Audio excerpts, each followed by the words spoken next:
Halo Enci dan teman-teman, perkenalkan nama saya Josia Tairas dari Prodi Ilmu Administrasi Bisnis kelas genap dengan NIM 2108-1102-0084. Pada kesempatan kali ini saya akan mempresentasikan hasil ulasan buku saya dengan dosen pengampu Ibu Dr. Randa Jane Imbang M.Hum. Sebelum saya masuk dalam ulasan buku saya, ada kalanya kita mengetahui struktur teks ulasan. Struktur teks ulasan yang pertama yaitu identitas, orientasi, tafsiran isi, dan evaluasi dan rangkuman.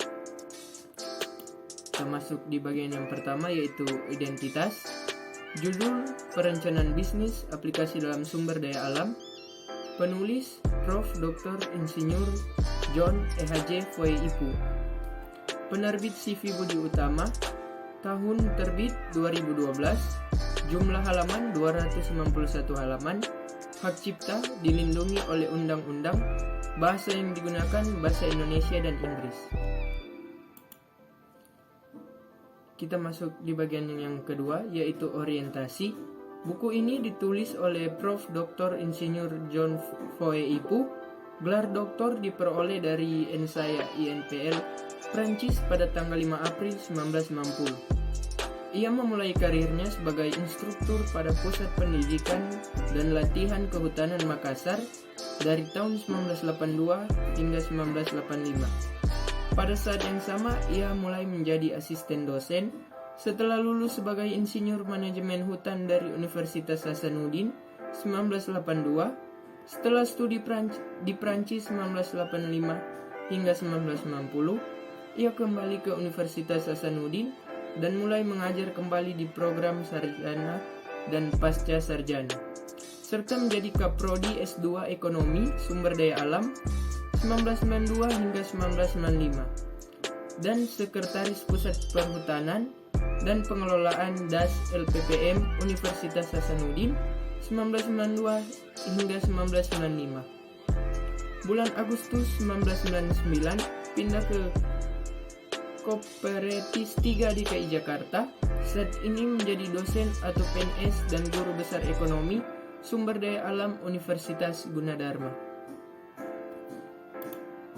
Kita masuk di bagian yang ketiga yaitu tafsiran isi.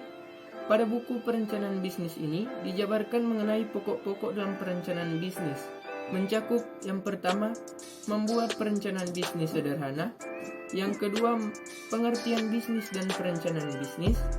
Yang ketiga, faktor-faktor pendorong bisnis plan. Yang keempat, pengelolaan sumber daya alam lestari. Yang kelima, ruang lingkup isi studi kelayakan bisnis sumber daya alam. Pada bab yang pertama membahas tentang membuat perencanaan bisnis yang sederhana yang menjadi 4 bagian, yakni alur pertimbangan keputusan investasi, berpikir cepat untuk berinvestasi, kajian awal untuk pengembangan ide dan gagasan bisnis, dan memulai perencanaan bisnis. Pada bab 2 membahas tentang pengertian bisnis, klasifikasi bisnis yang di dalamnya ada 9 kelompok bisnis yang berdasarkan aktivitas dan keuntungan, dan rencana bisnis yang di dalamnya membahas tentang hal-hal yang penting dalam perencanaan bisnis.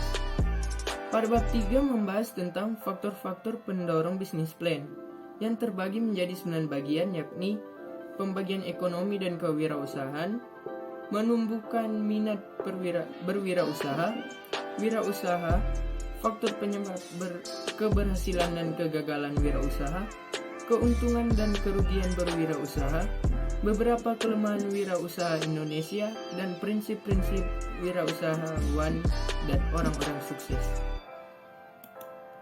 Pada bab 4 membahas tentang pengertian sumber daya alam dan kategori jenis krisis serta kerusakan SDA serta lingkungan hidup dan dampak perubahan iklim dan kaitan dengan bencana alam.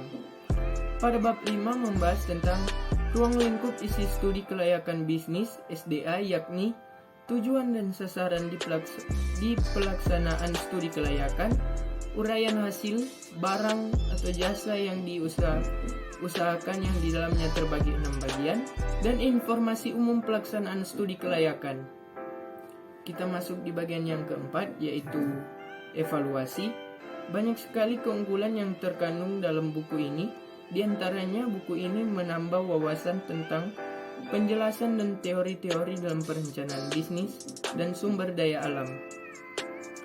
Oleh karena itu, buku ini sangat bagus bagi kita yang ingin mempelajari perencanaan bisnis, terlebih lagi yang berkaitan dengan sumber daya alam, hayati, dan sebagainya. Kita masuk di bagian yang kelima, yaitu rangkuman.